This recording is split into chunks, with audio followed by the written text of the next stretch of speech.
categories in your post URL. So this is post URL.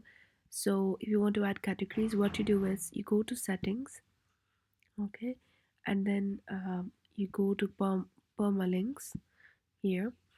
Then it must be in plain settings as before in default. So you just go to custom structure and you just click here.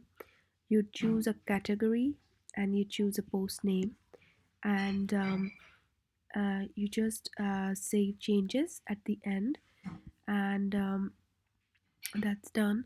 And then what you do is you go to your website. I will go to my website for login, okay.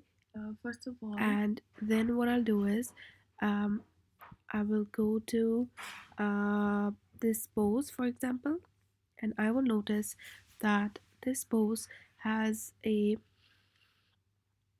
has the category and the post name along with the website name. So it's like www.footlogin.com, which is my website, and this part is the category and the post name of this post. So it has just added that, and so they if you see, it has added the category and the post name along with the URL because I fixed that.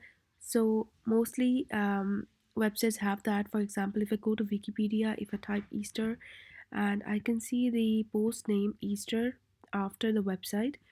So I can set it for my own blog as well. So you can see that because I have set it in the settings. And if I go to my account, for example, then you can see the my website name as well as my account, which is the post name and the category name. Besides that, if I click on cart, for example, I can see cart here, okay. So you can also add the category name and the post name after your website name, so which is done by most websites nowadays. And don't forget to save changes at the end.